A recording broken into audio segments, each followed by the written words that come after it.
O que eu faço quando as minhas bênçãos não chegam? O que acontece? Como eu me comporto? Devo me comportar quando aquilo que eu tenho buscado em Deus não está acontecendo? Eu estou começando a ficar desesperado, estou começando a perder a paciência e querer dar o meu jeito.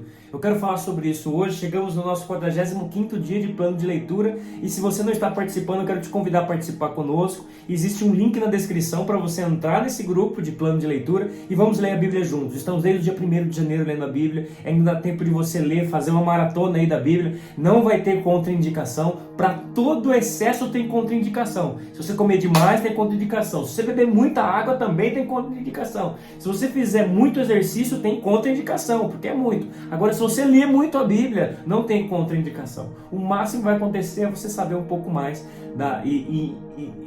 saber um pouco mais da fé cristã e talvez se aprofundar mais em Deus, em espiritualidade. Eu quero orar com você e eu quero que você baixe a sua cabeça aí para nós estarmos orando nessa hora. Amém? Pai, em nome de Jesus, eu quero te louvar. Te agradeço porque o Senhor é bom, continua sendo Deus em nossas vidas e peço, Pai, que o Senhor venha nos fortalecer em nossa paciência, em nossa perseverança em Ti, que o Senhor nos fortaleça também para enfrentar desafios, para tomar decisões, meu Pai, em nome de Jesus nós oramos. Queremos, meu Deus, andar segundo o Teu querer e agradando a Ti em todos os momentos. Amém. Nós lemos aqui Êxodo capítulo 30, capítulo 31, capítulo 32 e 1 Coríntios capítulo 10. Estamos no dia 45 de plano de leitura e nós vemos aqui algo interessante que aconteceu no meio do povo de Israel. Moisés, para recapitular, Moisés estava lá no monte, há 40 dias ele já estava lá no monte, recebendo a lei de Deus, aquilo que Deus queria passar para aquele povo. E enquanto Moisés estava lá no monte, o povo de Israel ficou impaciente, ficou com medo de Moisés não voltar. Então eles chegaram até Arão, que é irmão de Moisés, que era o sacerdote. A família de Arão seria a família sacerdotal, e obrigaram Arão a fazer um bezerro de ouro para eles poderem ter um Deus, porque eles estavam se sentindo sem Deus. E é isso que eu queria trazer aqui para nós. Eles chegam para Arão e falam: faça um Deus para nós, como se Deus pode ser feito por mãos humanas. E é exatamente não sei como dizer isso, esse conceito de eu poder fazer o Deus que eu quero, que é o tempo que nós estamos vivendo hoje. Hoje nós vemos na internet pessoas em nome de Deus, em nome do Deus da Bíblia, o Deus vivo, falando tantas atrocidades contrária à palavra de Deus, contrária à fé que Jesus veio nortear, a fé que, cara, se tudo fosse permitido, não haveria a necessidade de tudo isso. Deus, na verdade, então zoou nós, pegou e fez um livrão, levantou homens para escrever, inspirar tudo isso aqui, e para agora nós vivemos de qualquer jeito. Não faz sentido nenhum. E exatamente é por isso que muitas pessoas não conseguem viver uma fé verdadeira, porque existe evidências de fé, evidências de uma fé verdadeira, e existe evidências de um desejo sincero, sem ainda ter sido tocado por Deus, ter tido uma experiência com Deus. E é isso que eu queria falar para você que está esperando a sua bênção, como costuma se dizer. A palavra de Deus fala que inclusive no livro de 1 Coríntios, no capítulo 10, que Deus não nos dá provação maior do que nós podemos suportar. Então, se você está passando por um tempo de aflição, de estar esperando muito, está começando a ficar angustiado, é exatamente isso que Deus quer. Se você crê em Deus, exatamente essa é a vontade de Deus, que você seja aperfeiçoado. E como que eu tenho que me comportar? Joelho no chão e clamar a Deus. Às vezes o seu coração vai estar apertado mesmo, vai dar vontade de chorar, vai dar vontade de gritar, de se expressar de uma forma diferente diante de Deus. Existem tempos de oração que a gente está orando na calma, na tranquilidade, mas existe tempo de oração que eu estou orando no meio da aflição. E em todos os momentos temos que buscar a Deus. O dar o meu jeito, porque Deus não está agindo, é agir da mesma forma que Jacó agiu ao querer trazer a bênção de Deus para ele com sua própria força. Você lembra da história de Jacó que nós contamos aqui há um tempo atrás? Jacó, ele já tinha uma promessa de bênção. Deus já prometeu para a mãe dele, só que ele não conseguia ver, olhar para a situação onde ele estava e achar, Deus não é possível que Deus não vai abençoar. Então ele achava que ele tinha que dar um jeito, que Deus deu oportunidades para que ele tomasse uma posição e desse um golpe ou desse um jeitinho para conseguir a bênção. E muitas pessoas fazem isso hoje. Principalmente pessoas ligadas ao movimento de teologia de prosperidade, teologia de coaching, onde o que importa é a vontade humana. A coisa mais importante para esse século, hoje as pessoas entesouram e endeusificam a própria vontade. Então eu tenho desejo e não digo nem vontade, os próprios desejos e sonhos. Então as pessoas colocam seus sonhos num patamar alto, como se Deus tivesse obrigação de me levar a chegar até ali.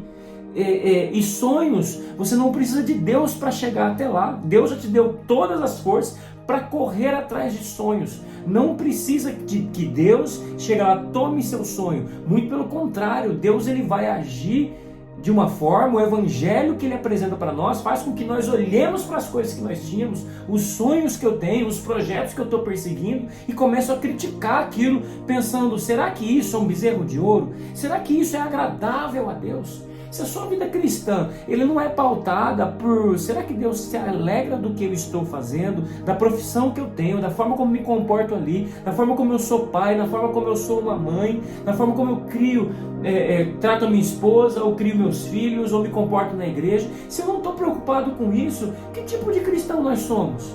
Tudo que importa então é o que eu quero? Está tudo errado esse conceito. Nós precisamos voltar ao tempo em que Deus era o centro. Jesus ele veio ensinar que o maior de todos os mandamentos é amar a Deus acima de todas as coisas, com toda a sua força, com todo o seu entendimento, com toda a sua alma, ou seja, com tudo que você tem. Não existe nada que possa ocupar o lugar de Deus no nosso coração. Esse é o grande mandamento de Deus. E o segundo, que é semelhante, Jesus diz, que é amar o próximo como a nós mesmos. Ou seja, não existe nenhum grau de superioridade, eu vou amar mais o outro do que a mim. Não, assim como eu cuido de mim, assim como eu cuido do meu corpo, assim como eu quero bem para mim, eu vou querer bem para o meu próximo, para aqueles que estão do meu lado. Mas eu gosto de pautar no grande mandamento. Não tem como você dizer, é mais fácil. Eu conheço pessoas que conseguem amar vizinhos e próximos, mas não amam a Deus. Trocam tudo, inclusive trocam Deus por causa desses vizinhos e dos próximos.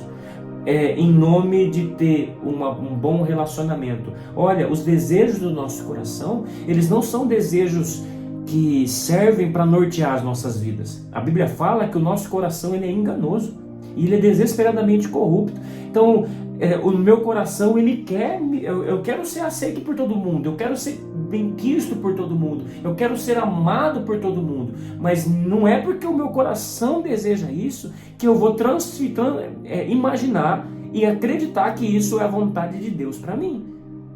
Jesus, ele era amado por todo mundo queria Jesus bem. Então, se o nosso mestre, ele precisou se comportar de uma forma santa, honesta, pura e limpa, aonde se coloca contrário a algumas práticas de fé, ou práticas civis, por que você está buscando um evangelho diferente? Será que a Bíblia não é suficiente? A história de Jesus não seria suficiente para te dizer que caminho seguir?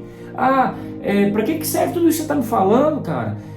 Então eu vou viver para ser inimigo dos outros? De maneira alguma. É você não endeusificar os desejos do seu coração e vou colocar em oração. Às vezes alguma pessoa vai se levantar de forma pecaminosa para criar um valor pecaminoso dentro da sua família.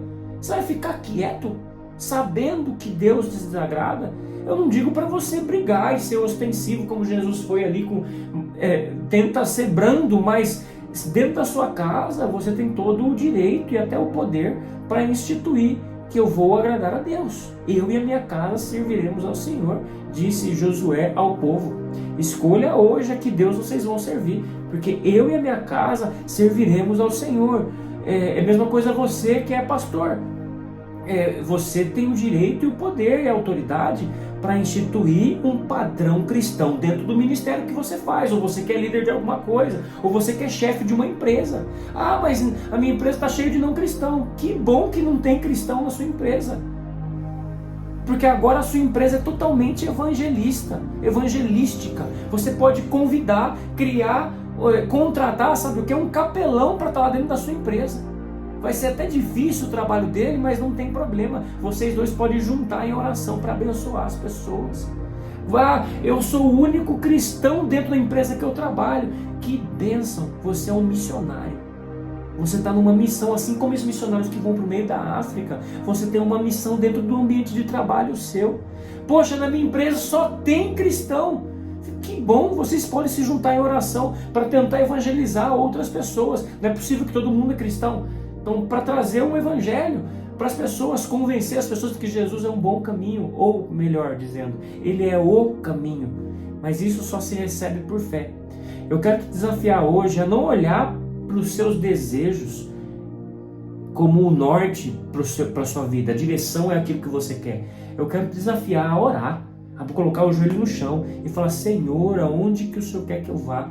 Eu estou fazendo isso, isso e isso. O que o Senhor quer de mim? O que eu tenho que fazer? Me revela, me mostra, busque intimidade com Deus. E olha, um dos caminhos para buscar intimidade com Deus é oração e leitura da palavra.